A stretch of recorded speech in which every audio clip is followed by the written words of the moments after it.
welcome to Spy Hard's podcast, you chowderheads, where your hosts go deep undercover into the world of spy movies to decipher which films make the knock list. But remember, this information is strictly for your ears only.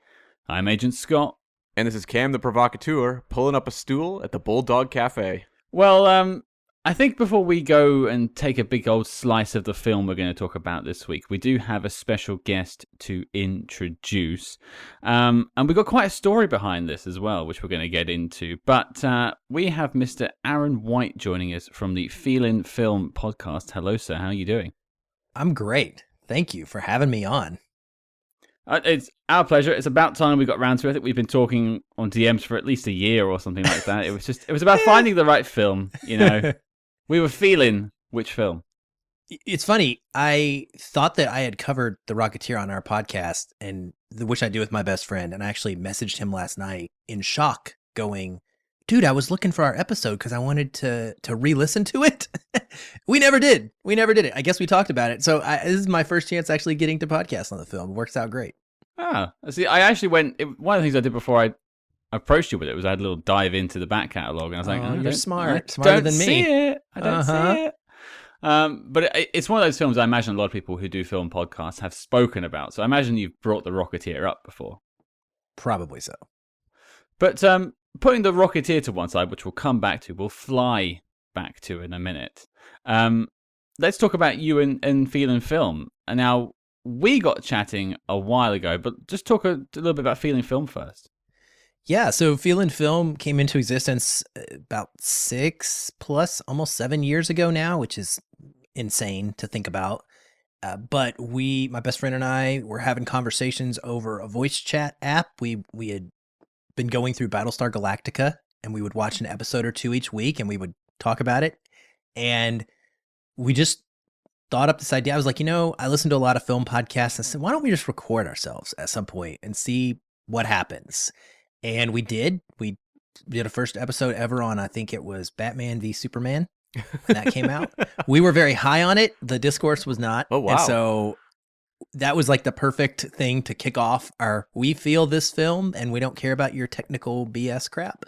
We like it and we love it and we're going to talk about why. And we've evolved over the years since then. I ended up getting press credentialed in Seattle, became a member of the Seattle Film Critics Society. And so we do an episode a week, much like you guys do, where we deep dive into a movie fully, like complete dissection and talk about it.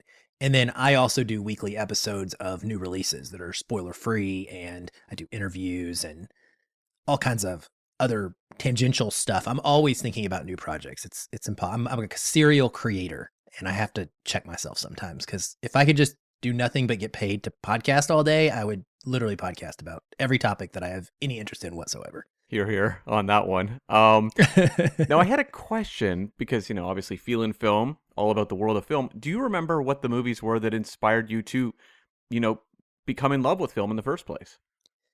Oh, gosh. Those are big questions. I will say that I actually was not a cinephile prior to starting my podcast. Now I would consider myself one.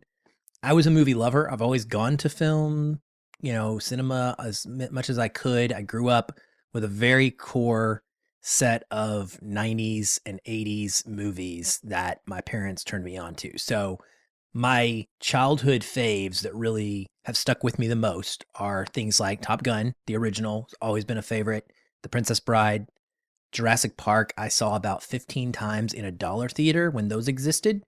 And that was amazing. You could go, literally, it was $1. You paid $1 for the movie, $1 for popcorn, and I would watch it back to back to back some days when I was in my early teens. The Last of the Mohicans is another all-time favorite that has stuck with me from that era. And in general, I just am a person who is very emotional by nature in my real life, in my normal life. And so I get really excited about how movies actually make me feel. And so I just stick with that vibe, and those are the ones I gravitate toward. I mean, absolutely. That's a great list of films, and I pine for the days where I wasn't paying £20 just to go and see, I don't know, Beast. Oh, gosh. Although Cam and I have a Beast story that we will one day recount. I actually haven't seen Beast, and I don't think I ever will see Beast. I have. It was pretty good. Yeah, I'm sure not it bad. was, Cam. It's fun. Yeah, not bad. Fun movie. Lies. Heresy. Idris Elba can't put a good film out to save his life. Anyway. What? He had 2 out this past couple weeks. Any of them good? Yes, both of them. Jury's out on that one. Now, I alluded to a connection between Spy Hards and Feelin Film earlier. And it's time to explore that because a rumor has it that Feelin Film were looking at expanding into the universe of espionage. Is that true, Aaron?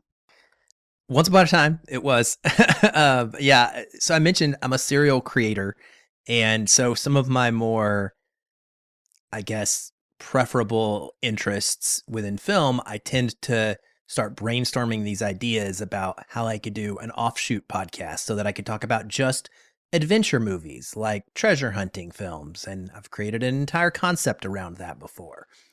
One of my concepts a couple years back was, I'm looking at my document. I still have all of my notes here for an unnamed spy podcast. And it kicks off with my potential name list here that I, was generating. And that was what I was going to do, was something, and it was actually very similar to your show. And when I discovered you guys, when you guys kicked off about a year and a half now, maybe ago. We've just gone over 2 years now.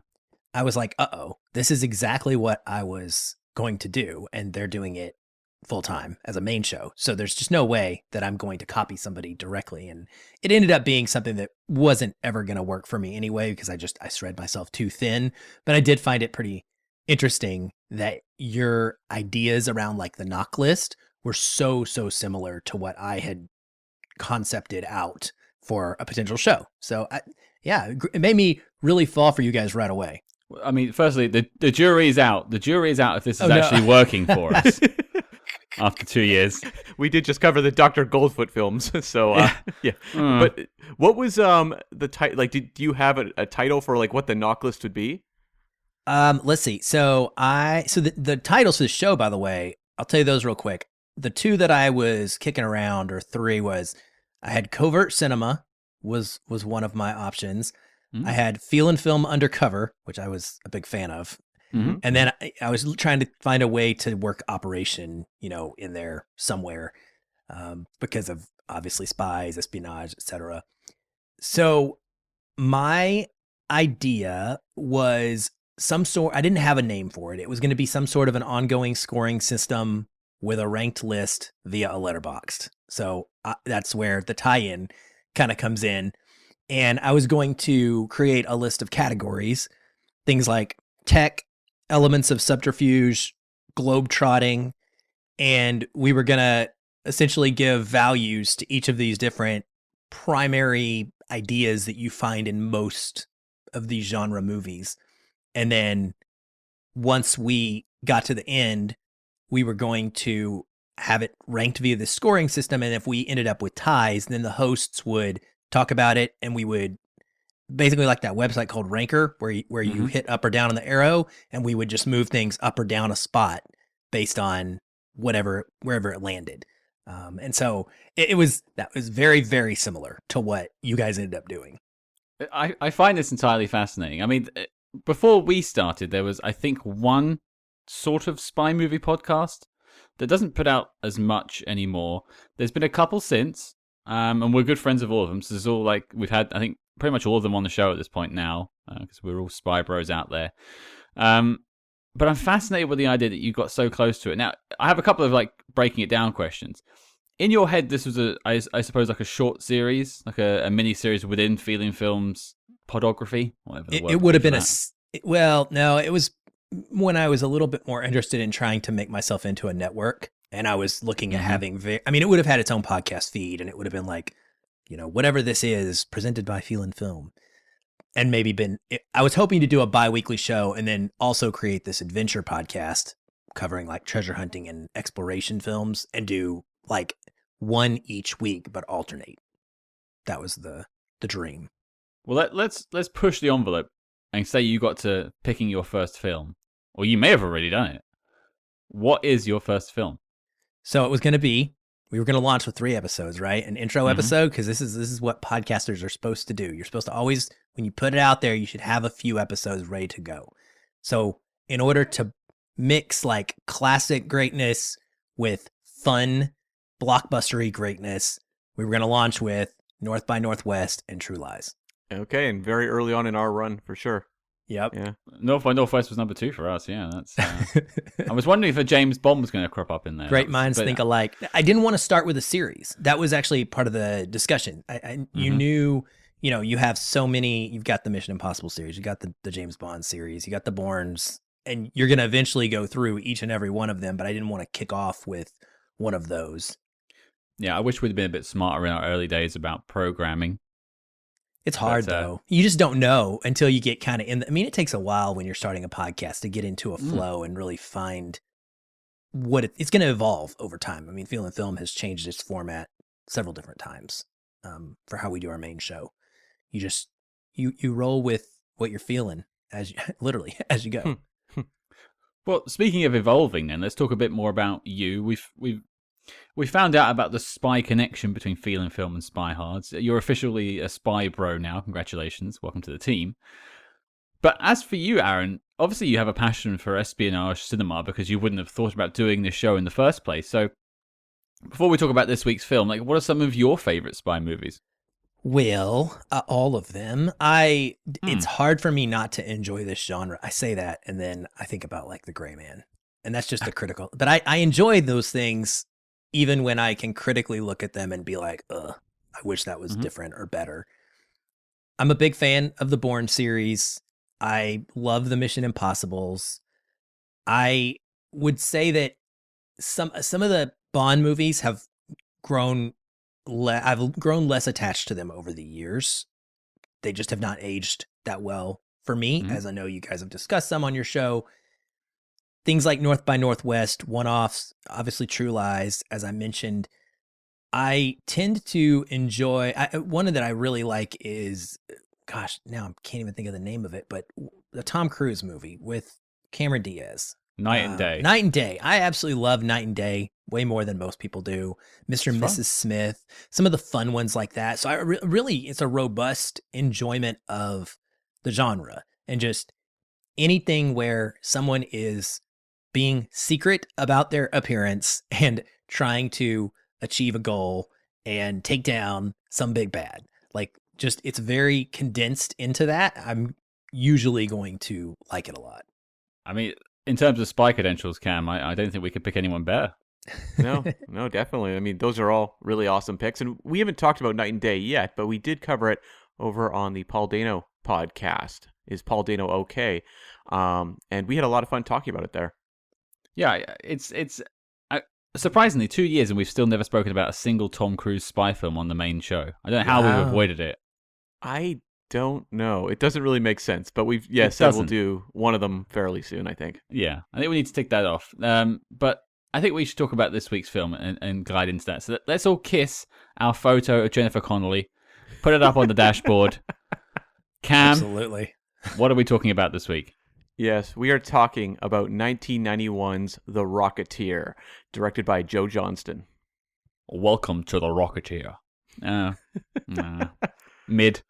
Yeah. Okay, well, in terms of previous experiences with this film, I had never seen it. Oh, wow. Which is surprising, because it feels like it's right up my alley, but we'll get to that. So I'll throw it to you, gents. Aaron first. Obviously, I get the feeling you'd seen this film before?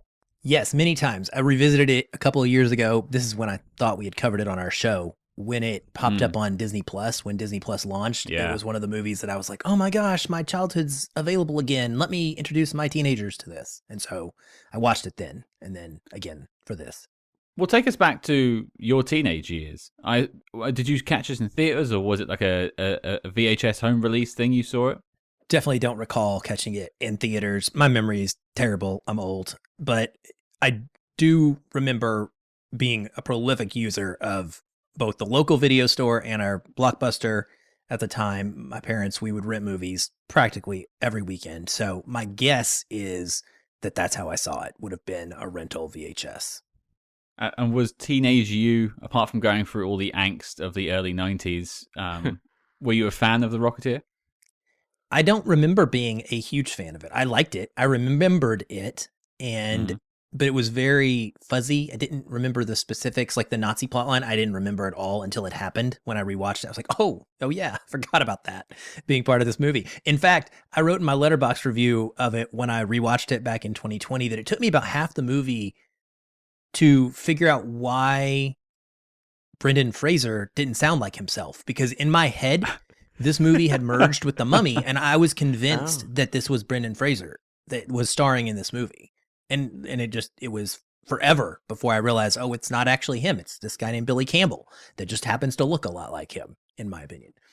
So I didn't have a huge history. Yeah. Very similar energy, too, to The Mummy and The Rocketeer in terms of what they're trying to deliver of this kind of 1930s pulp kind of feel that's not ironic. No, it really feels like if you put any of those actors in the mid-90s in this role, it would have just been fine. Definitely. Cam, do you have any strong recollection of... I mean, you were in your late 60s at this point when the film came out, but... It's true. Yeah. It was my retirement year, actually. Uh-huh. So this one was actually a big deal for me when it was coming out. I remember obsessing over the pre-release of The Rocketeer. My sister was a subscriber to Disney Adventures magazine, and I remember there was a whole cover story interview with Billy Campbell about the movie, and I remember reading that interview over and over and over because I was a big fan of movies like Dick Tracy. The 89 Batman had scared the crap out of me, so I hadn't seen all of it, but just the idea of these kind of comic book adaptations, pulp adaptations, was really interesting to me. And this one looked right in line with what I liked, which was something I think a little more upbeat than the very dark Batman that I would later fall in love with, but at the time, yes. So I remember my family went and saw this in theaters, and I had a great time with it. I loved it in theaters, and I never saw it again until yesterday. And I don't know why, because I've seen Dick Tracy, probably like a dozen times. I've seen Batman many a times. A lot of the movies of this kind of era, Batman Returns countless times. For some reason, I never rewatched The Rocketeer, and it wasn't because I didn't enjoy it. I don't have an answer as to why that is. Which I think it might be something we get into in a little bit. Is like the legacy of this film and how opinions may have shifted. But yeah, I had never seen it, so I have no impression to make on it particularly. But Cam did mention interviews in Disney magazines. We do have an interview for The Rocketeer this week. We are joined by the co-writer, Mr. Danny Bilson, who's going to take us all the way through the writing of this film. And it's very troubled pre-production. Yes, indeed. Yeah, very troubled. Which I think Cam may well just get into in a moment as well. So before I let Cam off the pin in the ground, he flies into the stratosphere. Here is your letterbox.com. You're welcome for that one, everyone. Your letterbox.com synopsis. The Rocketeer. 3 years before the United States declares war, Cliff Secord leads America's first battle against the Nazis. Young pilot Cliff Secord stumbles on a top-secret rocket pack, and with the help of his mechanic/mentor, he attempts to save his girl and stop the Nazis as the Rocketeer. Dun dun dun. Insert James Horner score here. Yeah. But yeah, good letterbox.com synopsis, about the right length. But Cam, what do you have for us? Oh boy. We're going to go on a journey, I think, a little bit with this one. But strap yourselves in. Yeah, strap yourselves in. So this was based on a comic book series by Dave Stevens that he was a 30s fiend, self-professed, who was just absolutely obsessed with kind of that era and kind of the iconography of that era. And he got his start in 1975 working on the newspaper Tarzan comic strips, before moving into things like he worked in animated TV on like the Godzilla animated show and Super Friends. He also did storyboarding professionally. He worked on Raiders of the Lost Ark and also the Michael Jackson Thriller video, that iconic video that everyone knows. And in 1982, he published the first issue of The Rocketeer. And The Rocketeer does not have like a long run. I have the collected graphic novel. Altogether, the story is about 120 pages.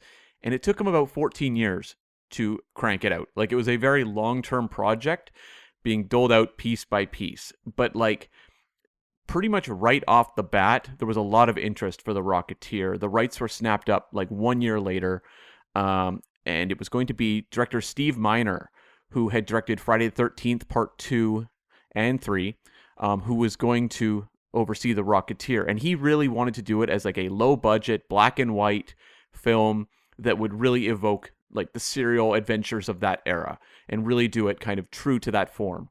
Ultimately, didn't go anywhere, and it just kind of lapsed. So around 1985, Stevens collaborated with writers Danny Bilson and Paul DeMeo on adapting it into a proper screenplay that they could pitch to studios. And Bilson and DeMeo had gotten their start in 1984, really, with the movie Trancers, which, if no one has seen Trancers, it's a sci-fi action movie very, very heavily inspired by stuff like Blade Runner. It's kind of like that whole era where they're just cranking out those types of movies on the regular, straight to video, and even for low-budget theatrical features.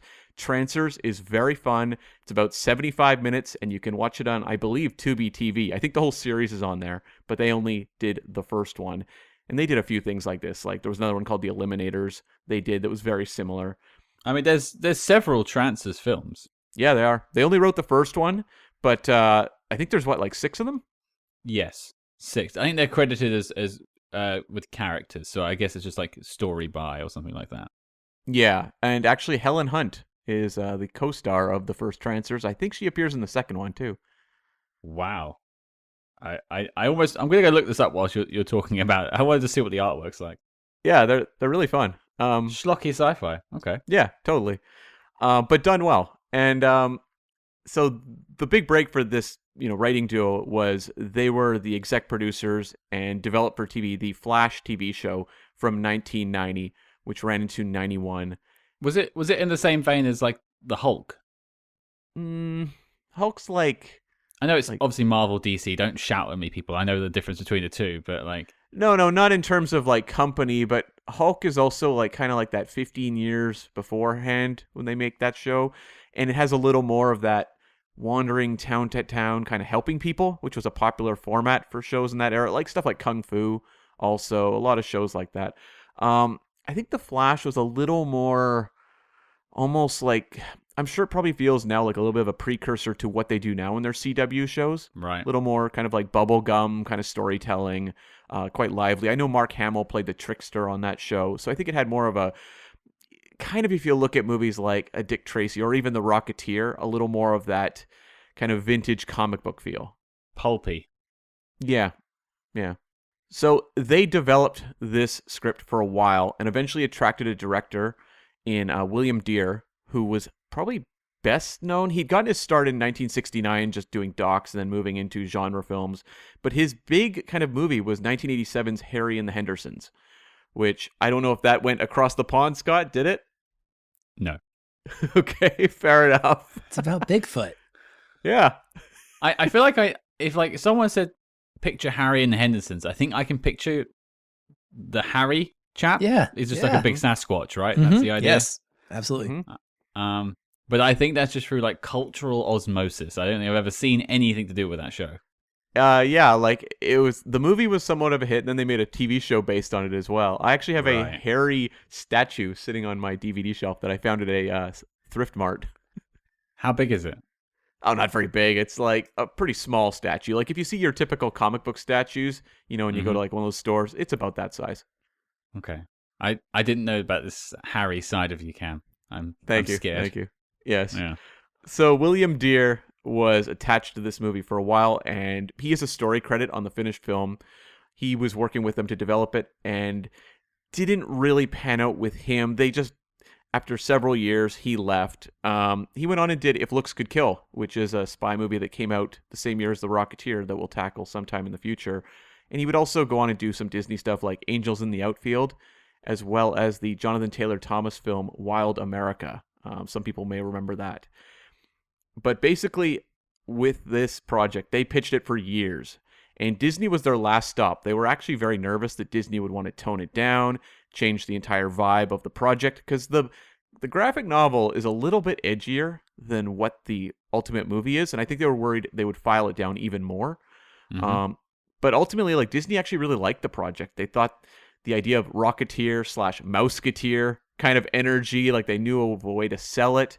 They wanted to do merchandise. They could see themselves cranking out like 3 of these movies. And so like they jumped on pretty quickly. And, William Deere left around this point when Disney was picking up the project. And instead they brought in Joe Johnston, who had gotten his start working at Lucasfilm on the original Star Wars and had gone on to be an art director of the visual effects department on Empire Strikes Back, Raiders, Jedi, and started directing in 1989 with Honey, I Shrunk the Kids. And this was his follow-up. And he's someone who very much has this old school approach to storytelling. And when you go through his filmography, he was not prolific, and he still occasionally works now, but he did movies like Jumanji, October Sky, Jurassic Park 3, Hidalgo, The Wolfman, Captain America First Avenger, and I guess most recently The Nutcracker and The Four Realms. To be fair, he was brought in as a fix-it guy on that one. That was not an original Joe Johnston vehicle. Same with, I believe, The Wolfman was also a very compromised project, but a very like old school director, and I think now he's working on a kind of legacy sequel to the Honey, I Shrunk the Kids film called Shrunk. Isn't that the one where the chap is coming back? Like that, I can't remember the name of the actor who was in Rick the first Moranis. one. Rick Moranis, thank you. He's been gone out of like everybody's mind for a long, long time. It's a crazy return to Hollywood. But hey, keeping it Disney, I suppose. Yeah, totally. Is that yeah, it is Disney. Yeah, that makes sense. Yeah. I was baffled, actually. Just as an aside to your story there, Cam. When I watch this film, I do a little bit of research. I usually let you take the research, but when I looked up the director, I was like, oh my God, he's done a ton of films I love. Yeah. Jumanji, still one of my favorite 90s films. I think Captain America First Avenger is great. It is. Yeah, so, and also there's some funny connections between this film and Captain America First Avenger that I want to talk about later. But yeah, I was... Yeah, bang on. Nazis, 100%. But yeah, it was quite interesting to see that I actually recognized the director's work and quite liked it, which is rare for me because I can never really put 2 and 2 together. Right, yeah. And he really fought hard for this film. He threatened to quit several times over Disney wanting to update it to like the modern day and leave the period setting, behind. So there was definitely some fights along the way. In terms of casting, this is one of those bits of information where I kind of raise my eyebrow because, they say like, well, they wanted Kevin Costner, Matthew Modine, Dennis Quaid, Kurt Russell, Johnny Depp. And I'm like, I feel like this was a wish list. This was not a realistic scenario as to who was actually going to do a Disney film based on The Rocketeer. Because there's also stories, Bill Paxton was quoted as saying he was very close to landing the role. Good pun. Yeah, and apparently Vincent D'Onofrio turned it down. So if those 2 guys are getting, these offers, I would suspect that it was more like there was a wish list of kind of the hottest stars in Hollywood, but the people that were realistically being approached and possibly testing for the movie were, working actors like Bill Paxton, who at that point was not a really well-known name. Well, the names you just listed off, I don't think I would see in this film. This really does feel like a Brendan Fraser vehicle. Mm-hmm. That caliber of actor, I should say. I don't think Brendan was really that high up. I think Paxton could have pulled it off, honestly. I don't see Depp. I don't see Depp at all. I think Paxton could have done it, but honestly, to me, part of the charm and the growth that this film, not the growth, but the ability this film has had to stick with me and still be as cherished as it is to watch it again all these years later, it's largely because it's Billy Campbell, who I could not place in anything else. I mean, obviously, I didn't even know who he was because I told you I thought he was Brendan Fraser, but like I couldn't tell you another Billy Campbell starring role. And so his everyman nature, his like ability to not be a superstar and be recognizable as immediately as, oh yeah, but he's also quote, blah, blah, blah guy. I think that is a strength of it ultimately. Yeah, and you wouldn't get that if you were casting Kevin Costner or Kurt Russell. No, because you'd have to make the movie about the actor would have to be bigger than the movie. Yeah. And this movie, it doesn't do that. He is maybe the superhero star, but it's really, I think, spread out. The wealth is with the focus in this film. It is not directed in a way that is all about Billy Campbell. No. And you would have to do that if you brought in somebody that was, costing you millions of dollars to put in that role. Mm-hmm. Yeah, no, agreed. And actually, there was a very funny story that actually was printed in Entertainment Weekly magazine that apparently Disney was so like they just could not figure out who to cast in the lead of this movie. So they actually got one of their staff writers, Carrie Kirkpatrick, to read for the role, and apparently went so far as to do screen tests. And they kept like, there's a whole bit. I'm going to post links to it in the show notes of this story from this writer who was like, I didn't know what was going on. I'd be showing up for tests. They'd be like, who are you? And I would tell them I was a writer. And they'd be like, why are you here for the Rocketeer? And basically, they just kept pushing him along. And he said, ultimately, it went nowhere. But he said he actually looked a lot like Billy Campbell. So he likes to think that he helped get Billy Campbell the job. Nice. Hey, I can buy it, and I guess he got to have a couple of photos taken in the Rocketeer outfit, so Yep. everyone's a winner. Exactly. And just a few other casting things. For the female lead, they looked at Sherilyn Fenn from Twin Peaks. They looked at Kelly Preston, Diane Lane, Elizabeth McGovern. They were all considered, but Jennifer Connelly got it. Also, Jeremy Irons and Charles Dance were both considered for the villain. I suspect Jeremy Irons probably wasn't interested, but I think things worked out just fine as they were. Wasn't Jeremy Irons doing Dungeons and Dragons around about this point? No, that's like a it was decade later. Oh, okay. Gosh, of all the things to associate with Jeremy Irons. I always think of that film and Die Hard 3 is all I think of Jeremy Irons. Right, okay. That one's a little more understandable. The Die Hard one's a pretty obscure pool. Yeah. This would have like fallen just like a couple years, maybe like even a year after he won the Best Actor for Reversal of Fortune. I feel like he was not looking at making this one of his follow-ups to his like huge, just masterclass role. Well, yeah. I suppose it would suit the whole like thespian side of Timothy Dalton's character, maybe. He could do it. Like he could do it. They both could have done it, but I think Dalton is a fine pick for the role. Mm-hmm. And so the movie initially had a budget of $35 million, but it rose to $40 million. They just said that like Disney was very encouraged by what they were seeing and was actually okay with saying, hey, let's spend a little more. Let's make this look better. So it wasn't an issue of, running over budget. Domestically, did not do great. Did $46.7 million. So, yeah, it was a very, it was an underperformer in North America. And so they actually took the Walt Disney name off of it and released it internationally as a Touchstone film. Huh. Because they thought maybe Disney was scaring people away because it was too family-friendly looking. And I couldn't find any international box office, really. They don't list it anywhere online. But I did find one bit of information where they said in Britain, it made £1 million over 2 weeks. I mean, I'd like to tell you I know that's good or not. I don't. I'd like to make £1 million over 2 weeks. Right. I don't think that's good. That cannot be good. I suppose when you look at like the box office of what Bond films are doing, like even if you pulled up the box office for like License to Kill 2 years earlier, I'm sure the UK did a bit more. Yeah, it was, I think, a very quiet release internationally to the point where, yes, those numbers are not given out. So, yeah, basically it landed at number 27 for the year at the worldwide box office between New Jack City and Thelma and Louise. Two very good movies, actually. And the top three for the year, number 1 was Beauty and the Beast, number 2 was Terminator 2, and number 3 was Robin Hood, Prince of Thieves. And it actually opened this movie opened right in the wake of Robin Hood, Prince of Thieves, and it just killed it at the box office. I was reading somewhere that it was like the week after Robin Hood and 2 weeks before Terminator 2. Mm-hmm. I mean, spoiled for riches in 1991, I have to say. Absolutely. That is top brass when it comes to films. But yeah, you're not going to get a good run when you're in between those two films. Yeah. And so, ultimately the movie underperformed, and so there was not going to be a sequel. Both the writers, Bilson and DeMeo, were signed for a sequel.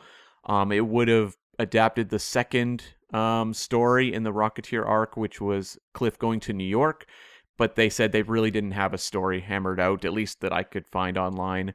The only issue would have been that they used the villain of the second book in the first movie, which was Lothar, and we'll talk more about that character. But ultimately, as we go down the road, Dave Stevens, the creator of the character, passed away in 2008. And over these years, there's been more and more of this bubbling love for the Rocketeer, to the point in 2019 there was a Disney Junior animated series, which followed 7-year-old Kit Secord, who was the great-granddaughter of the Rocketeer, and it ran 23 episodes. And in 2021, it was announced in August of 2021, just about a year ago, it was announced that David Oyelowo would be producing and starring in The Return of the Rocketeer, which would be about a Tuskegee airman taking over the mantle of the Rocketeer, probably set during the World War II era. It's been quiet about that one since, but I would like to see that. Wait, Interesting. so there is a sequel coming? It's in development. It's supposed to go to Disney Plus, yeah. Allegedly. But it sounds like a completely not attached, like completely made up. It's not part of the original graphic novel stories, right? This is just something that this is a very much a cultural move, not something that would have been written back in that day, most likely. Yeah. I mean, the thing is with that graphic novel, those 2 collected stories, there's not a lot left to adapt. The second book is him going to New York, but like the story of it, I don't know that you could really do a particularly great film for it. So like, I think no matter what, it's going to be invention. So it sounds like they're going to go more with like a kind of legacy sequel versus something that is a direct sequel to The Rocketeer. Okay. Well, we could maybe talk a little bit more about Legacy in a second.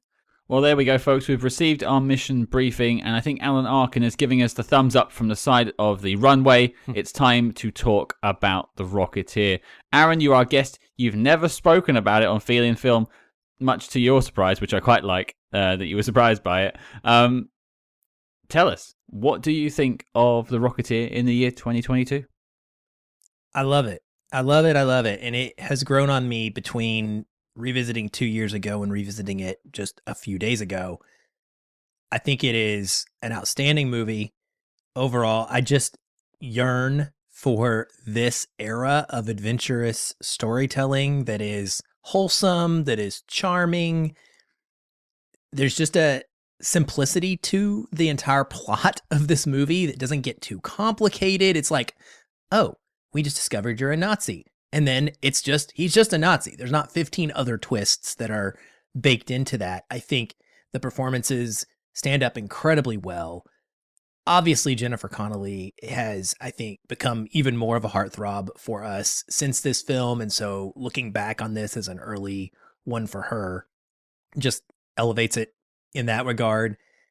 We talked a little bit about the performances or the starring of Billy Campbell and why I like that. The idea of the Rocketeer in general is just so much fun because you don't have to be anybody special. Like even a Tony Stark is extremely smart. He's not just becoming Iron Man accidentally. There's a lot of work and effort that goes into that. And this is just a couple of friends. That's one thing I absolutely love about the movie as well, is that the central relationship in this is a single elderly guy and a young man. And that is the friendship. And that's just not a normal movie pairing that is focused on as heavily as we get to see in this. I think the meta fun that the movie has with the acting idea is hilarious. Everything with Neville playing this Errol Flynn knockoff and the dialogue that we get from those sections is some of my favorite. Like the director who comes in at one point, I think, and says something. I wish you guys probably have the quote written down somewhere, but he's like, acting is not acting, it's acting, and you need to act so that you can act, and that's acting. And it's just a hilarious, like, jokey way to poke fun at the movie without being, I don't know, annoying and over the top. And it just makes sense with the plot here that someone would be secretly working for a villain. I think this also plays on something that happened later on, which the Red Scare era, and how Americans were so worried about people in Hollywood and positions of importance being communists. And that's exactly what is happening here. Someone who has all of this fame and these resources is able to kind of be a secret agent. I also like that Howard Hughes is in this. I like the way it blends fiction and reality in a way that kind of takes some rumors and things that people would naturally assume, Howard Hawks might have been involved in, and then just plays it up just a little bit to make it more exciting and fun. And it's a nonstop romp. I think the pacing is fantastic. The CGI does not hold up, but whatever. I'm not going to hold it that accountable for that 20 years after the fact. I mean, like things when Neville blows up, it is horrible. It's amazing. Horrible. I love it. It's fun. Yeah, but it's horrible, but it's fun, right? It's wonderfully horrible, but in a way where I'm like, I love this, and I'm not even being mean-spirited and mocking it. I love it. It looks great. And I like that it is unabashedly pro-American without being so in a like dripping over the top way. I feel like it certainly does that. Like there's a great moment with Paul Sorvino, classic gangster actor, playing a gangster, and the great scene where he's sitting there shooting the Tommy gun, they're trying to fight the Nazis, and he just looks to his right, and it's the FBI agent. They just kind of look at each other, and they kind of almost like grin, and like they're on the same team, because it's like, oh, well, we were fighting each other, but dadgummit, I'm a patriot. Like, I'm only going to rob from Americans. Like, the Nazis can't do that, which is ridiculous, right? On the surface when you think about it. But in the moment, it's a rah-rah kind of thing. Mm-hmm. And there's a lot of that in there. The way the town supports Billy and tries to stand up for him and protect him in that great diner scene where the pie and the coffee get thrown around. Yeah, I really there's not a missed beat in this movie for me. It really is one of those films that I like every little second of it. It's just that scene you were talking about with the gangsters and the FBI fighting side by side. All the stuff around that is just so well written for me that there's a bit of dialogue where Sorvino's like, I may not make my money the right way, but I'm 100% American and I'm not working for some 2-bit Nazi. And it's like, yeah, great. This is just fun. And then the Rocketeer is like flying off by the American flag, and he's like, "Go get him, kid." Like, yeah. I wanted to fist pump the air, and I'm British. I don't even know why it worked on me. Well, that shot of the Rocketeer in front of like the American flag is brilliant. Like one of the great superhero shots of not just that era, but I think of superhero movies in general. And I remember that was heavily used in all the trailers, and it was really effective. I mean, I'm Canadian, I'm not American, but that shot was just like, it had that same energy you would see in like the Christopher Reeve Superman movies. Yep. Where you see that projected and you're like, I feel like this is inspiring. This speaks to something that is, big and impressive and worth looking up to. So I love that shot. And just the energy, you're talking about Paul Sorvino. He was just the year before in Dick Tracy as Lips Manless, a gangster. Like, he has the comic book mobster down pat, and he is so much fun here too. Great. What's that name again? It sounded great. What, Lips Manless? Lips Manless. Fantastic. Gangster name. Listen here, Lips. Yeah, you would love Dick Tracy, Scott, if you like names like that. Every like mobster has some sort of reference to like a physical deformity or some sort of aspect about their character that is standing out. Like there's mumbles, shoulders, flat top. They've all got names like that. I need to watch that film at some point. But Cam, what about you? What did you think of The Rocketeer? I thought this movie was a lot of fun. And there is a word that I think kind of sums up what Joe Johnston is capturing, and it's just joy.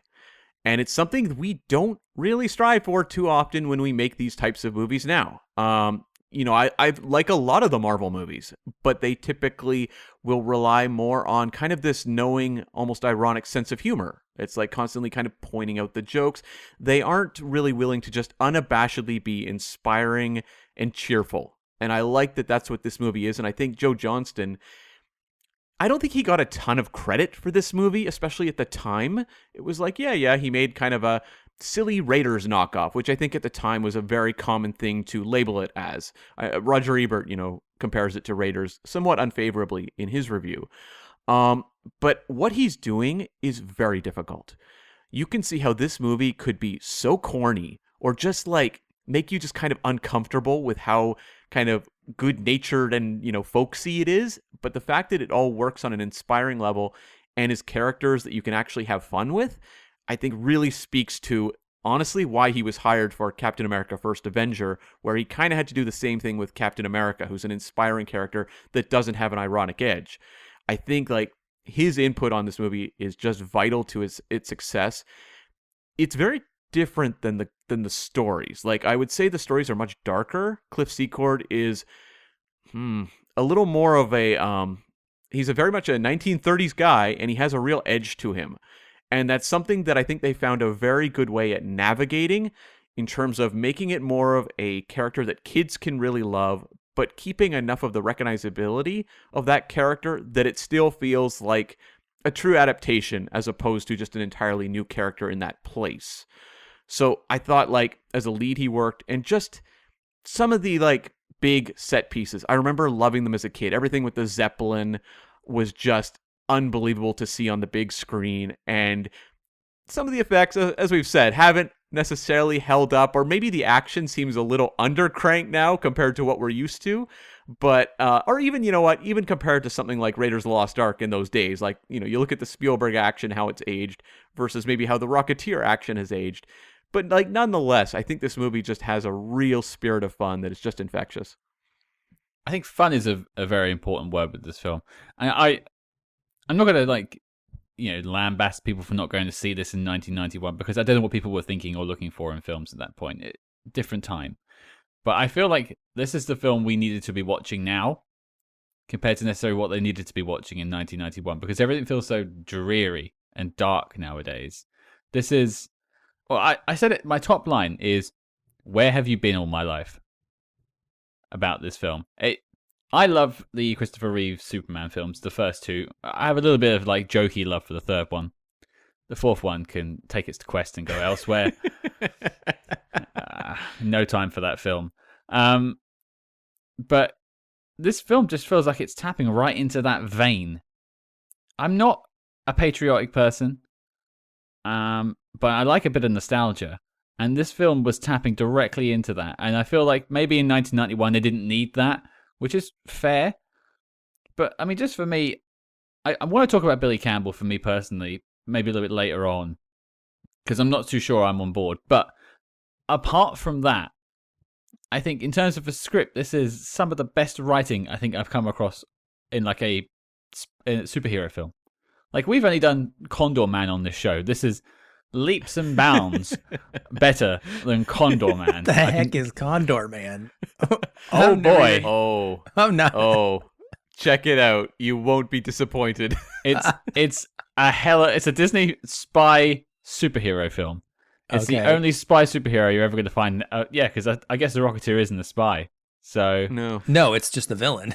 yeah, Which was an interesting thing to note when I was rewatching it. yeah.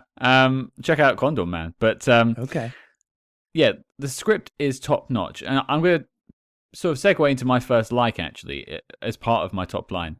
But, like, the score, I think, is fantastic. I think the performances, for the most part, are fantastic. But for me, especially on my second viewing, I was just noticing things about, like, setup and payoff. It was just so well done. You're like, chewing gum, puts it on, takes it off, and the plane comes down. Puts it on the jetpack, and at the end he peels it off. Timothy Dalton gets exploded. Set up, payoff. The soup. She has soup at the Bulldog restaurant, and then she has soup when she's out for Timothy Dalton. That's why he knows to give her soup, right. to put the label in it so that she can see the writing. The Nazis in the cinema, and the Lindenberg blimp, or whatever it is. Set up, payoff. I was blown away. I'm like, so I go back to my top line. Where have you been all my life? Because I wish I'd been jetpacking with the Rocketeer since 1991.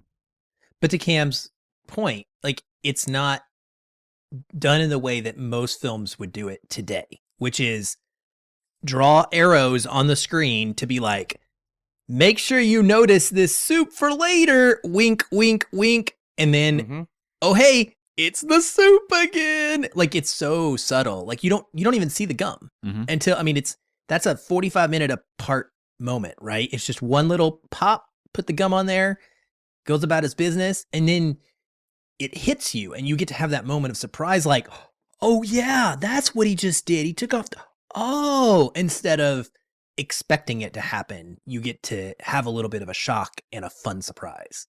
Would a Marvel version of this be like you would keep seeing him flying and then the gum slowly starting to peel off over several scenes, and then you get the reveal? That's exactly right. And someone would mention the gum at some point, I think, as well, along the way. Like someone would say something like, like, why do you have gum stuck to your pack? Or something, there'd be a quippier line than that. But yeah. PV would say something like, kid, we got to sort your jetpack out and get that gum out of there. Something like that. Yeah. Well, I'll give you, it's not a Marvel movie, but do you remember in The Dark Knight Rises, how many times they mentioned the software patch in the bat? A couple of times, yeah. It's like there's multiple points. It's like several points. They're like, boy, we haven't upgraded that software patch. Boy, what's going on with that software patch? And so at the end, they can be like, wait, someone did the software patch. And you're like, oh, I remember that because they mentioned it 7 times. Right. Okay. Well, there you go. But I'll throw it to you, Aaron. Something else that you haven't mentioned, but I like for the film, something to point out. I like the fact that it's just, well, I said wholesome, but what I mean by that is just, this is a community and they're all about taking care of each other. The idea of that little restaurant, the Bulldog, where everybody goes and how that conflicts, especially in the character of Ginny, who is like separated. She's in these two worlds. She wants the Hollywoodness. She wants to go to the fancy restaurants and go dancing. And Cliff's like, yeah, but we're good. What's wrong with just coming back here over and over and over? And how those things are very real aspect of like relationships and how you navigate that when you're coming together, and the way that they deal with this experience where they clearly have feelings for one another, but they also have a little bit of a different perspective on what they want out of their lives. And that's how you have to deal with in real relationships. You have to find a way to balance those things. So I like that. And I like the way that he puts his life on the line without thinking about it and without propping himself up as any sort of hero. When whatever the guy's name is, I want to say is it Harry? I can't remember. He goes up and he's flying in the clown outfit, trying to save the day and entertain the crowd. And we realize like, oh, he hasn't flown in forever and he's probably going to crash. And what Cliff does is he just immediately runs and gets this completely unstable pack. And he's like, I'm going to go try and save him. And there's not, it's in the writing. Like you said, it's so minimized and it's not blown up into this mega event and moment. It just happens very naturally.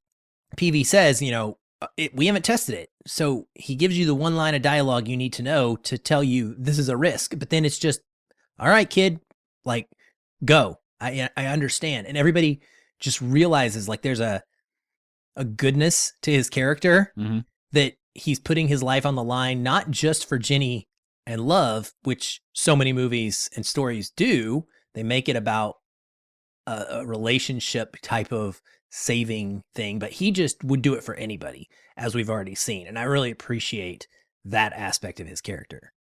Like he's very much just like a kind of wide-eyed hero who's just wants to do good and, save his girlfriend or help his friends. Like it's not someone who has this like it is a somewhat classic superhero arc, but he's not a larger than life character. No. And I like that he's portrayed very much as an everyman. And, you mentioned the conflict he has with Jenny about her, career aspirations. That is very, very much a part of the graphic novel, which is the girlfriend's name is not Jenny, it's Betty. And she's modeled so heavily on Betty Page, the pinup model, that I believe they actually gave her money because the likeness was so bang on.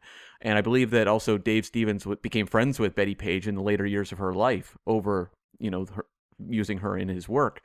But like she's, basically doing nude modeling for like a sketchy photographer. And it's like much darker, but also Cliff's back and forth with her is very much a, 1930s man. Not exactly respecting a woman in that era's career choices. And it's you would look at that relationship now and say this is a very toxic relationship carrying through this entire book. Probably quite accurate to 1930s how someone like a Cliff Secord might act, but does not translate as well into a Disney film. And I thought they did a good job at kind of summing up that conflict of the book in just really that diner scene and having that kind of carry over the movie where you understand the conflict without making Cliff seem like a super jealous jerk through the entire duration of the story. Well, he's the classic Superman in Smallville. Mm-hmm. You know, he doesn't. He's the super strong farm boy who just, you know, G Willikers and wants the best for all mankind. You know, that's and that's lovely to see. But he can't understand what she wants out of all this glitz and glam. But you understand both perspectives, which is, and it's. I think it goes back to the writing again, and it's just wonderful in that sense. Yeah, I keep fawning over the writing. I'm sorry about that. But like, Cam, what about you? Like something you liked? For me, in this era, when I see this movie the first time, what I'm looking for in movies is I'm a big villains guy. I was someone who thought, Darth Vader was the coolest thing ever. That's why I love Dick Tracy. It's just like 27 amazing villains. And the Rocketeer, you had Timothy Dalton, and you also had Lothar, who I thought was so cool as a kid. He's introduced like listening to opera, eating finger sandwiches. It's the actor Tiny Ron in heavy prosthetics, looking a lot like a Dick Tracy character. And I just find like these movies tend to live or die depending on their villains. And I think these two are really fun. Lothar is your kind of classic, almost like Jaws or Odd Job style henchman, where he gets a lot of big, fun action scenes. He has a very imposing, iconic look that is recognizable in silhouette, which I think is very important. And he was modeled on the horror actor Rondo Hatton of the era, who also did other stuff, like he did the Oxbow Incident, which is a classic Western, but he has a very distinct look, and they kind of made it look a little more mutated and did something kind of eerie and creepy for the movie, and very accurate to the comic book version as well. I think very effective. And Timothy Dalton is having the time of his life. I don't know that I've seen Timothy Dalton have this much fun since he was riding in a cello case down a snow slope. He is just camping it up with the best of them. And I love like when he's staging it's basically the Adventures of Robin Hood, the Errol Flynn movie, when he's having the sword fighting, and just how hammy Timothy Dalton is, but at the same time, how believable he is as a villain. And when you're watching him, try to seduce the Jennifer Connelly character, spouting movie lines, I'm just in love with this villain. He's magnetic every second he's on screen. He has an amazing death. Everything about him clicks. And I really enjoyed that, like, the plot of this movie, the villain plot, I mean, as a kid, I understood it instantly. So it's very clean storytelling. Like, it just tracks so well. And they are showing at one point the, like a footage they've managed to smuggle out of this Nazi plot. And it shows all these little rocket men, like, flying across the sky, which is amazing. It's great. And it starts showing like the globe with like the animated arrows, circling around the globe, which I'm pretty sure is a reference to a Disney movie of the 40s called Victory Through Air Power, which was a World War II era animated / live action film they did that was basically about how America could win the war through its air power. And it has a lot of animated segments that I'm pretty sure this movie was paying homage to. So like, all of this stuff, like these pulpy villain things, these references to kind of this animation style of the 40s, all of that really worked for me. But, the villains in particular, did they work for you guys? Well, it's interesting because I'm actually split on the two of them. Ooh. Yeah. But taking it back to Lothar for a second, it's interesting that he even has the Bond villain, like, survives the main guy dying and then comes back to try and kill the hero. You get that in a couple of Bond films.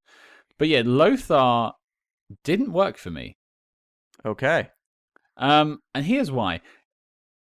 This film isn't asking much of its audience. It's asking that we accept that a rocket pack works and is able to be used, and that Errol Flynn was a Nazi spy, which was a rumor, but was proved to be untrue.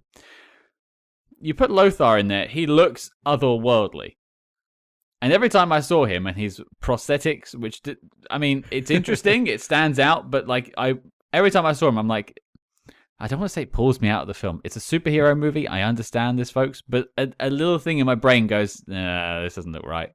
And so I couldn't ever get on board, even though I know, what's the chap's name? Tiny Ron is quite the character actor. He's done a lot of big roles. He was also on Star Trek Next Generation, I think, as well. DS9. Was it DS9? My apologies. There goes my Star Trek credibility for the rest of the day. Sorry, Cam. But it didn't work for me. But Timothy Dalton is, I think my favorite thing about this film in terms of performances, chewing the scenery, quite rightly so. He is loving every second, especially that scene where he's like waving the saber around or whatever in his house. It looks like a villain's lair from a Bond film as well. I gotta say, he is loving every second of wearing that mustache. Oh yeah, and he looks great in it. Oh yeah. What about you, Aaron?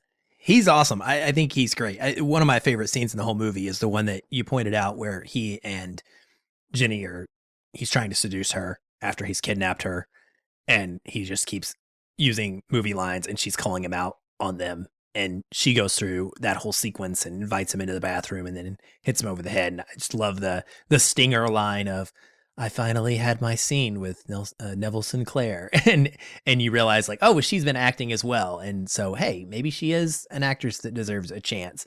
I just liked how that played out. Lothar worked completely for me. I think it's because he is in such a small dose, and because the villains are spread out.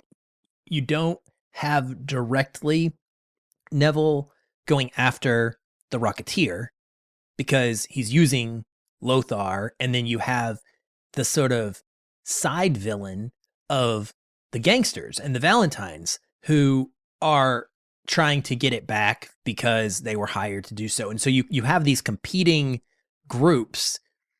And I think if you didn't have the Valentine gang chasing him as well, and I mean, at one point you have the FBI trying to catch up with him as also.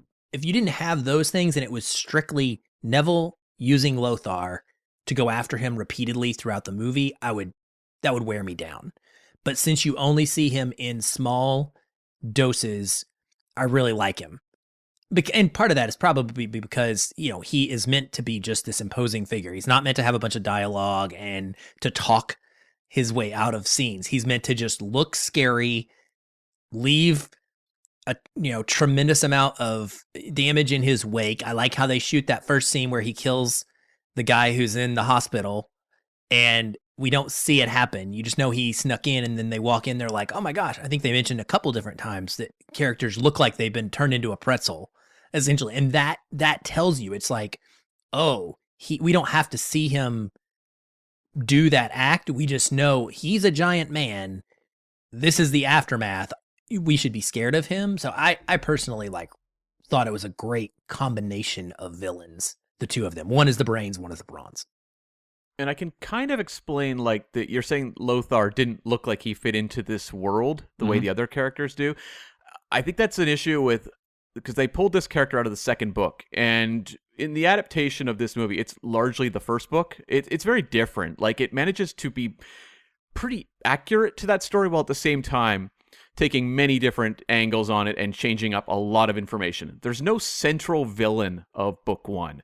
There's various plots. There is a Nazi spy plot he does happen across, but there's no big Sinclair villain at the heart of it all.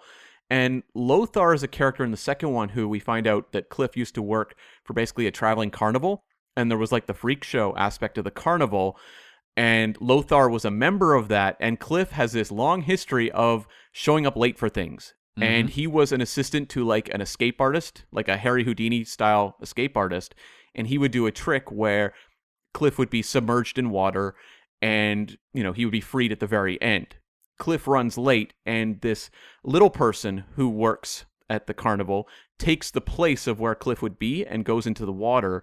And because her lungs aren't as big as Cliff's, she dies during this show.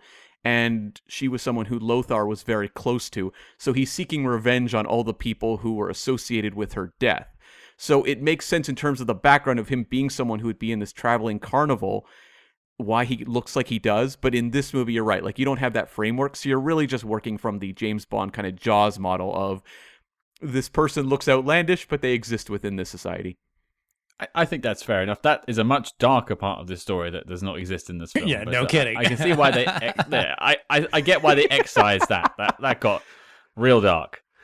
Well, doesn't it make you wonder what the sequel would have been? Because that's the sequel to the book. Yeah. Yeah, I think they're gonna, like you said earlier, I think it's going to have to be new material when this Return of the Rocketeer flies into cinemas or into Disney Plus. I have one more like that I've sort of breezed past that I will just throw in, which is I just think James Horner is a fantastic composer. Maybe his second best theme after Titanic. Honestly, Okay. like the theme for this particular movie, just the theme. I love the whole score, but it's great. The main title theme, where like especially in the opening, you see the Rocketeer and then the doors open, and then, like that's the theme hit. You're like, oh lordy, this is some good music right now. That is a great moment in this film, and that's going to stay in my head permanently. James Horner's tough because I'm like thinking also of his score for Aliens and also the music he did, especially the opening theme for Star Trek II: The Wrath of Khan. But like he's someone who, it doesn't matter about rankings, understands how to make themes that really grab you, and that's something we do not get anymore. I like Captain America: First Avenger, does not have a particularly stirring score that I remember, and I do love that about this era where all of these movies, these composers showed up, delivered incredibly memorable music, and then walked away, and you were like, anyone could do that, that's just the norm. And then you realize nowadays the way we get a lot of these scores, it's not the norm, and I really miss scores like this. Yeah, do yourself a favor if you've not actually seen the film and you're not going to make it. Maybe just pop onto Spotify, listen to the main title theme for this. It's a top-notch piece of music. Mm-hmm. We interrupt this program to bring you a special report. Calling all agents. Independent podcasting, much like the spy game, requires considerable resources, whether it's research, equipment, hosting, or of course constructing a top-secret volcano lair.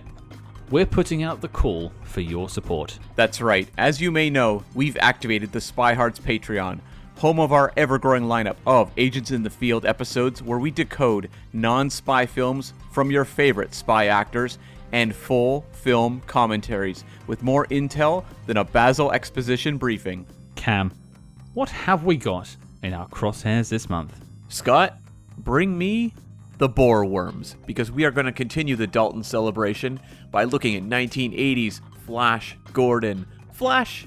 Oh! And if that sounds delicious, then become a true spy hard today and join the circus at patreon.com/spyhards. But before this message self-destructs, Cam, resume the spy jinx. But let's glide over to dislikes, if people have any. Aaron, I'll throw it your way. What have you got for us?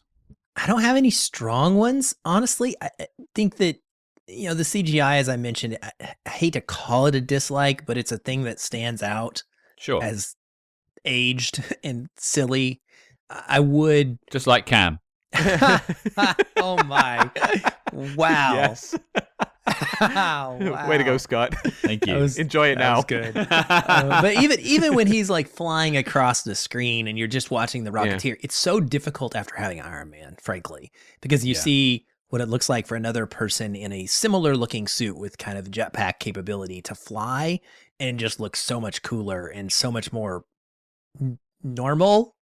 Neither of them are normal, but it just doesn't look natural. And so that's a little bit of a tough sell for me. I think other than that, I pretty much like everything about it, other than it's definitely convenient. I mean, that plays into what I enjoy about how wholesome and fun it is, but it is certainly a movie that you could poke a lot of holes into if you try. I mean, just flying with the jetpack in general is, I can't imagine. Or Cliff he's supposedly unrecognizable, even though the only thing, this is a classic movie thing where, oh, well, he doesn't have the helmet on, despite the fact that he's the only person that we've ever seen wearing this very oddly specific type of jacket with the flap thing. Like, he's the only person that looks like that with that thing on, but yet, oh, he doesn't have the helmet. So I'm sure this guy's not the person we're looking for. Those kind of like little details are ones that I notice, but they don't impact my enjoyment of the movie in any significant way. I think the Nazis are pretty silly in their implementation in this outside of Neville. I think it's pretty ridiculous when the Nazi regiment shows up outside the grounds of the Griffith Observatory. I mean, it's a really cool, fun to watch moment that gives you that rah-rah feeling, but it makes no sense. And just like with the Zeppelin appearing over the top of the Griffith Observatory is badass like you said, Cam, about like in a theater, you're going to be like, oh, that looks so cool.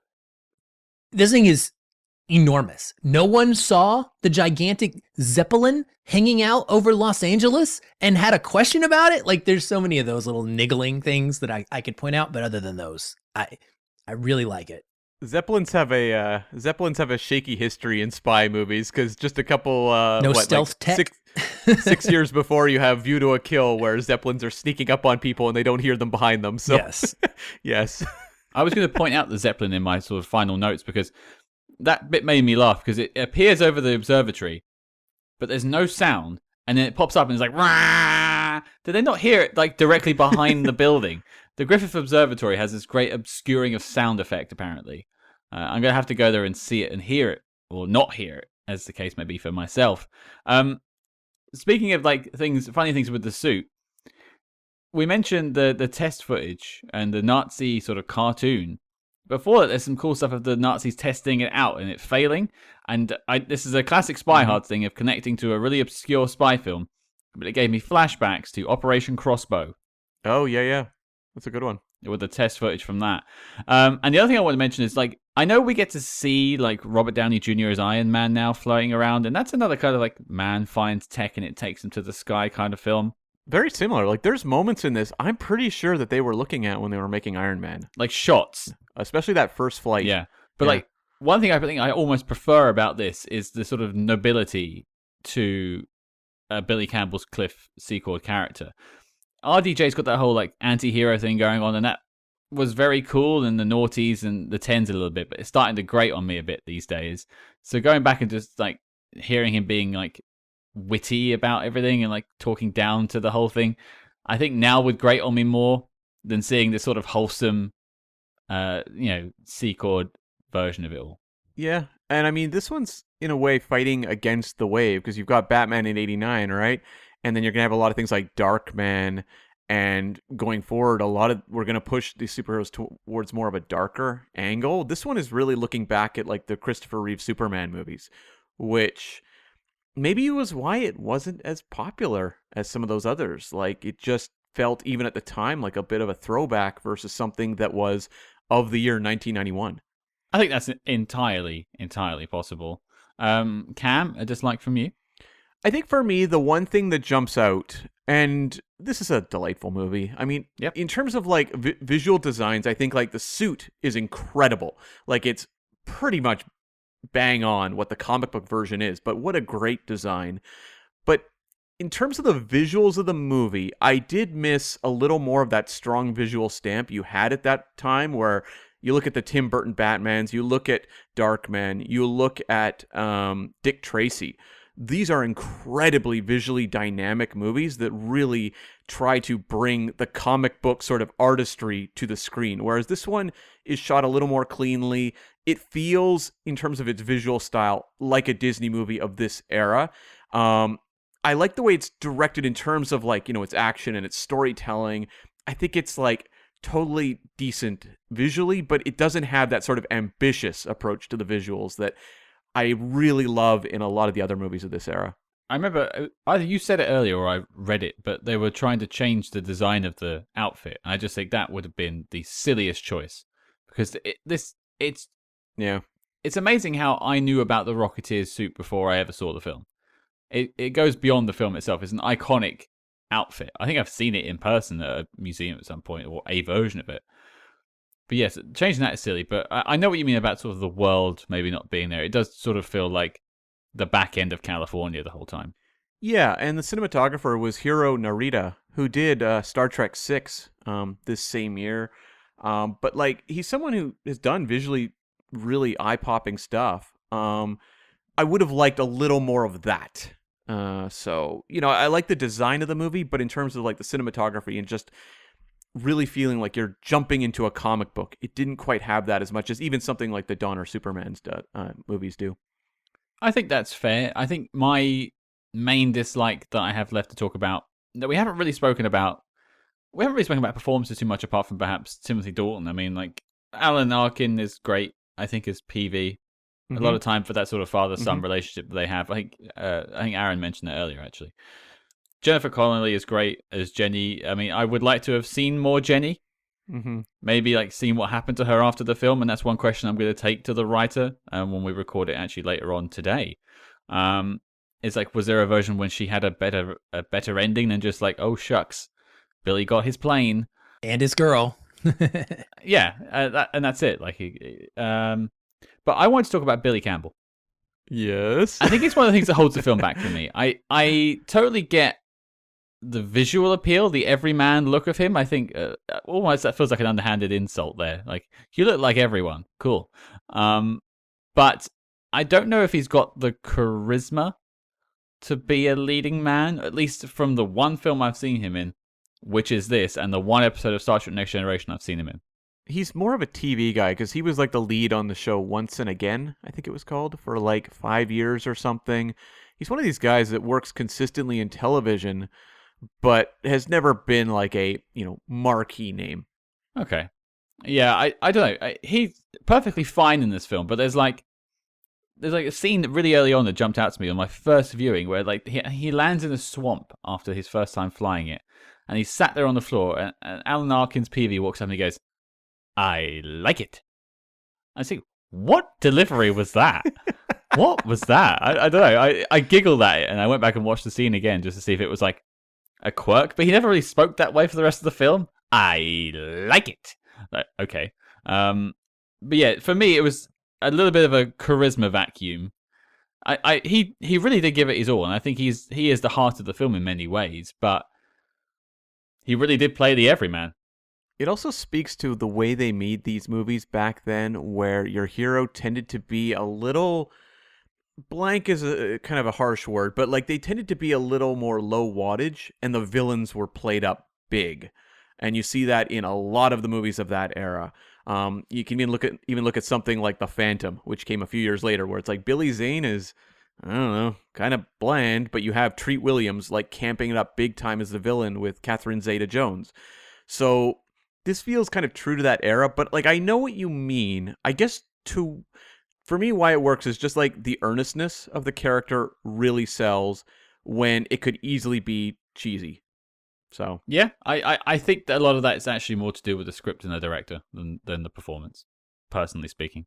Yeah, I would say it's more the script, but I think I just think that he would overpower the script. He would overpower the role if it was someone with more of a gravitas or with more of a recognizable persona to him. I think that him disappearing into this, while he may not be the best actor, classically speaking, he may not deliver every line with a greatness to it, but he just, the way he looks and the way his mannerisms portray this truly random dude in an airfield who finds a pack, to me, makes a lot more sense for this. And I think Cam makes a great point. I feel the same way, that his almost boring nature to him as a character elevates how we get to see Neville, and it makes him even more exciting and interesting as someone with a lot of personality. But the Rocketeer is doing most of his stuff. I mean, the coolness of the Rocketeer is you've got a mask on anyway. And so yeah, I'm not really worried about as much of his character as I am just seeing him fly around in CGI. I also buy it much more of him being on the back foot in the relationship with Jenny, and feeling that much more threatened by her success and being surrounded by, glamorous leading man Timothy Dalton. I think it works better because he is someone who feels not quite like a movie star. If Kevin Costner or Kurt Russell plays this role, they're winding up with the girl at the end. Like, it's very clear that they're always in control, and they're just kind of like looking down at Timothy Dalton. Whereas I like that because Billy, Campbell feels, I mean, he was an unknown at this point.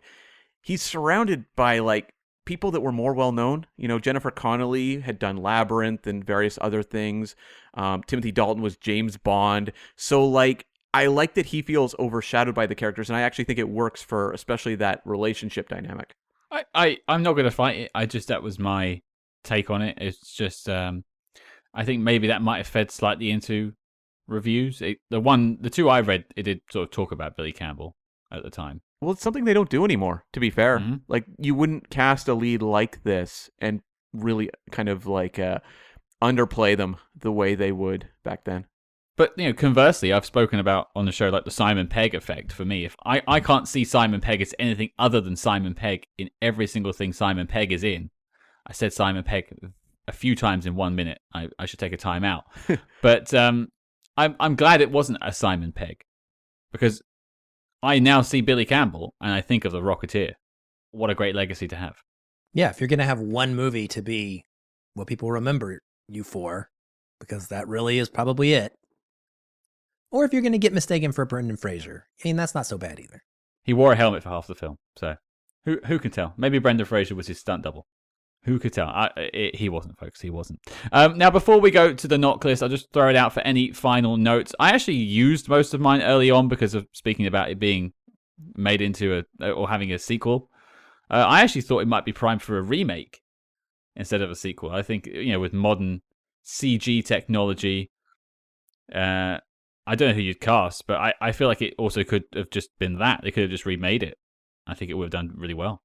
I think it's too beloved at this point. Like, it's had this like real, I think a lot of kids who saw it in 1991 have since, grown up and really carried this movie with them, that I don't know that a remake is what that very like vocal fan base would be interested in. And maybe it's better to just come up with an original story that can kind of maybe bring Billy Campbell back for a supporting role and continue the story versus this is as I said, fairly accurate to the source material. So, like, do we want to see another adaptation of the same source material? I don't know.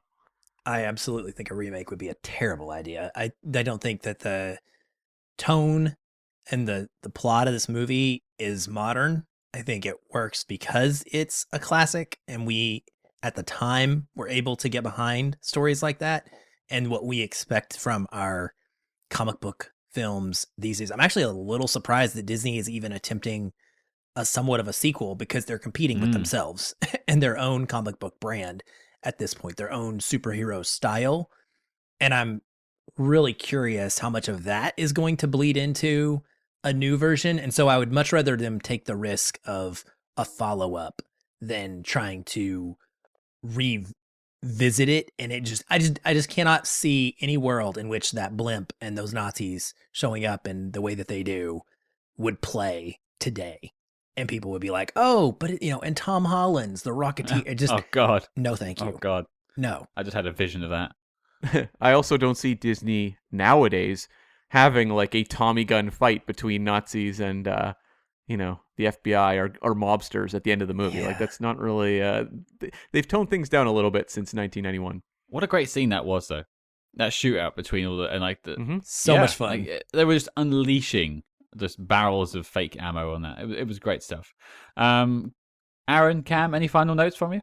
For me, 1930s aesthetics look beautiful. This is not the way the 1930s actually were, but I love the Fantasyland depiction of it here, where like... Do you say that as if you lived in the time, Cam? Well, I did, and I can actually say... accurately that was not the way the 1930s were. But like when you go to like that, I think it was called like the South Seas nightclub or whatever, where you have the clam opening and the singer coming out, like just beautiful art direction there. And I love that whole aesthetic throughout the entire movie. I did like have one missed opportunity, Scott, that you'll appreciate. Go on. When they were at the South Seas Club and he said, "Meet by the big fish," I was really hoping we would have the big fish from the end of License to Kill winking at the camera. That would have been 5 stars automatic knock list just for that. Just to see that fish get a second life. That would have been great. Yes. There's a couple other notes I made. There's a point, the biplane save that he makes where the Rocketeer is first unveiled. That sequence ends with a yellow biplane slamming into a gasoline truck and exploding. North by Northwest reference? Oh. I felt like it was. Yeah. I definitely, the way that it starts off with the flying and then it being such a similar plane. Mm-hmm. Well spotted. And then that like segs right into him flying above the clouds next to the plane and having the people in the plane look at him, which is very similar to the people on the train pointing at Superman in Richard Donner's Superman, right in the early sections of that movie. And just lastly, Scott, there's a lot of Star Trek connections in this movie. Did you pick out Max Grodenchik? I certainly did. Playing one of the mobsters off the start. Yeah. Yeah, a very, very, very popular recurring character on Deep Space Nine, and he did pop up on TNG as well. Yeah, he was the first man to be turned into a pretzel. Mm-hmm. Yes. I suppose they were both from Deep Space Nine, weren't they? Those two men in that scene. Mm-hmm. Yep. There you go.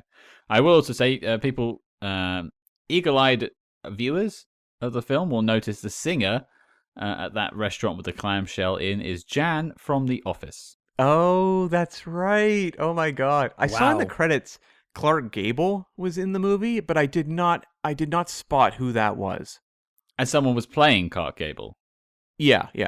Yeah, I don't think he's introduced. I mean, he introduces W.C. Fields, and I think there's a line of dialogue about him being compared to Clark Gable. Yeah, there's someone credited as Clark Gable. I don't know where that was, because there's the scene where like even the camera's panning past Man's Chinese Theater. I don't know if he was there or something. Who knows? Like, I do like the way the movie works in these real life figures. Like in the original source material, they actually work in more like known characters. Like the Shadow pops up in one of the stories, or Doc Samson is the inventor of the rocket that he's wearing. So they're working in more pulp characters that time. I like that this movie instead goes with like the Howard Hughes and characters like that, like the real world historical figures. I said Howard Hawks earlier, didn't I? They're both great. They're both great. Nobody corrected me. Nobody corrected me. Well, though. you said I Howard meant Hughes Howard originally, and oh then my you goodness. briefly said Howard Hawks, and I was like, Dadgummit. I guess I just thought it was a slip. I don't know who the chap is. Who's this other person? Howard Hawks, a director Oh, right. from the same time period. Okay. Yeah, you guys all know. I've barely seen any films. We've covered 107 or 8 on the show at this point. I've probably watched about 108 films in my life, so that's about it, really. You just keep watching Condor Man over and over. Over and over again. That is the sequel to this film I want. Get Michael Crawford back in that Lycra. I want to see Condor Man versus the Rocketeer. I'm down. I mean, yeah. Timothy Dalton still... Well, actually, his character's not around anymore. No, he is not. He met a very grisly end. Well, gents, is the Rocketeer the closest we're ever going to get to heaven? That was a pretty cynical comment by him at the end of the movie. I was like, wow, that's pretty dark. That seems like maybe it fits in the comic book Yeah. more. Yeah. But the question is, knock list time. Aaron, you are our guest. You finally get to vote on the knock list, having come up with the idea yourself independently too. So you finally get to vote on your version, or our version of the knock list, I should say. Up to you, sir. Yes or no, is the Rocketeer making the list of the best spy films of all time? So, a couple things. One, I was looking at the list just last night, and I love that there's a comment on your Letterboxd page. Somebody's like, man, only like 20 films or something on this list. You guys are being stingy. And you guys had made the comment that it's like almost at this point, probably around 20% of your total films that have been covered. And that's pretty fair. So we do a thing where we have a list of our Hall of Fame, which is anything that both my co-host and I consider a 5-star movie. And we have a very similar percentage of hit rate, because obviously you're talking about movies you like more so than ones you don't, because that's fun. Mm-hmm. But I was looking at this list and trying to tell myself what really deserves to be on here and what doesn't. And I don't think this comes close. I mean, it's not, to me, it's not a spy film. Like it is, but obviously Now you dropped the bombshell. We're putting it in the genre because there's a spy, but it's not. It's so much of the villain is the spy, and it's not even revealed until like the end, really, about the fact that he is a spy. And so when I think about knock list, and I think about movies that, to me, are, if I'm gonna meet an alien and say like, this is what spy cinema is like in the history of movies. This is what you need to, watch to get used to, or to kind of sample this genre. There's no way on earth I could put Rocketeer in that small group. As much as I love the movie, I just don't think that it deserves that spot. Hey, I think that's entirely fair. We've had films on the show that have been absolutely great. They're just not close enough to being a spy movie. I think Men in Black won a very early entry on the show. It has spy connections. It's hashtag spy adjacent. But, I mean, you would put Men in Black on the list of top films of the 90s. Sure, yeah. Yeah. But you wouldn't put it on the list of the best spy movies ever made. So, okay, that's one note. It's all still to play for. The Rocketeer could stick the landing. Cam? I'm in a similar place as Aaron, where when the movie's done, I go, this is the sort of movie I would put on the list because I think, like Spy Kids, it is a great introduction, in theory, to the spy world. But it kind of isn't. Like, I'm like, the villain is a spy. As he said, it's revealed late. So, like, what am I looking at here to represent the spy genre? There's not a lot. If this movie had a stronger spy element, 100% it is the perfect movie to show kids like Spy Kids. But it's not strong enough. And the movie's not really interested in the spy aspect. It's a reveal. Mm-hmm. He's revealed as a Nazi spy, but we're not really going through his machinations as a spy. It's really just a way to reveal him as the villain, the big bad of the movie. So, in terms of the quality of the movie, there's nothing holding it back from making the list. It's the spy element that is giving me great pause, which is kind of pushing me towards a no. I can't argue with that. I mean, I didn't make a point to mention it in the review because I figured we were going to talk about it now. But in the source material, is there anything more about, the spy character? There's less. Huh. Well, there you go. Yeah. I mean, they built a set for him to go through and have like a spy room. I figured there's probably more to that set that we never saw, which is something I'm going to take to the writer when we speak to him later today. Because I don't think you build that whole like fake bookshelf and like the Nazi documentation without like maybe having a radio in the corner. Oh, she does use a radio, I'm sorry. But like, I think of like, Yeah. well, spy accoutrement, stuff sitting around, a briefcase with a dagger sitting in it or something like that. Maybe a James Bond nod or two in there or something. It feels like the perfect thing you could have thrown in, but maybe it just didn't make it to the final cut. So I'll find out about that, but I genuinely can't quibble with that point, Cam.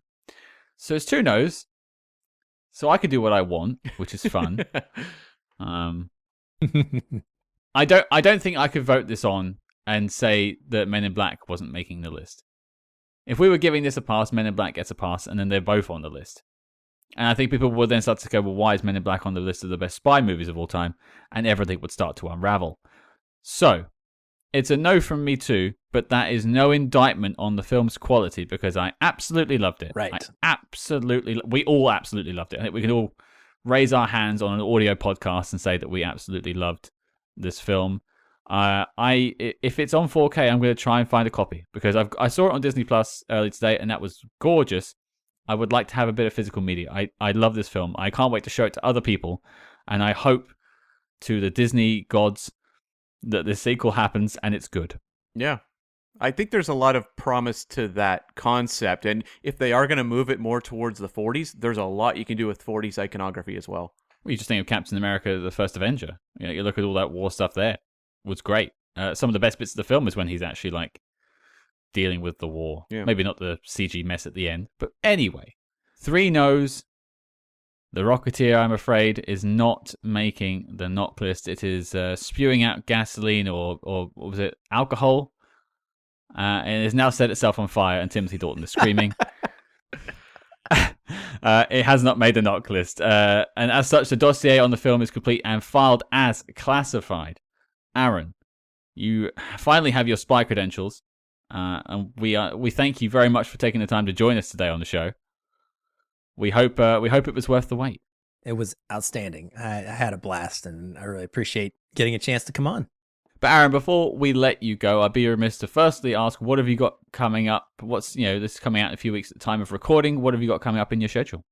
We honestly don't know. We're in a period of flux. We've been covering our John Grisham film adaptation series. Mm-hmm. We've went through pretty much all of those, minus one that we decided collectively that was too bad to cover. Wait. And Which one?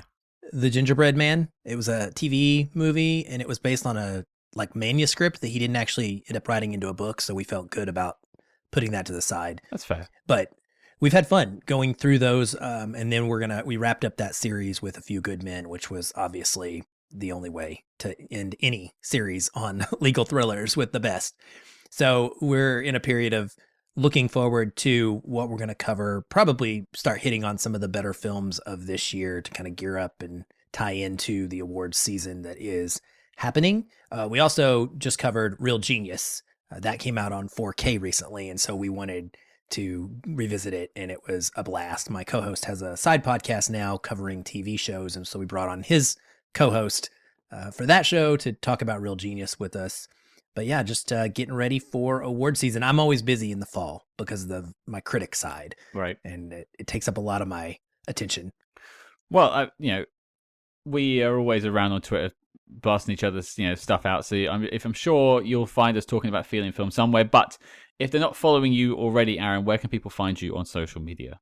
Personally, you can find me everywhere under the username Aaron L. White, AARON ELWHITE. That's my Twitter, my Facebook, my Letterboxd, literally everything. You can follow the show at Feelin Film on Twitter, and Feelin Film exists on basically every platform you can imagine, as well as we've started dabbling in a little bit of video content. We're doing our Lord of the Rings, Rings of Power recap series. All of those episodes are coming up on our YouTube channel. So all those show notes are on you go to my Twitter account, you'll find a link, and there's all of the links there, all in one nice handy spot. And if you don't want to type that out, if you just scroll down, it's on the show notes below. All these links will be there for you too. But wherever you find Spy Hards, you will find Feelin Film, and I highly recommend you check them out. Aaron, thank you once again for joining us. Your tuxedo and martini kit are in the post. Outstanding. And that was Aaron from the Feelin Film podcast. Thank you, Aaron, once again for joining us. Cam, the question goes to you, sir. What on earth are we doing next week? Well, typically on this podcast, we like to do, originals and remakes, and we work those into our kind of our franchise slots of the podcast. But we, early on in the show, we were negligent. We didn't really think things through. So we tackled Alfred Hitchcock's The 39 Steps. But you know what? There's other versions of that story. So we are going to catch up with the 1959 The 39 Steps, starring Kenneth More. I'm looking forward to this one.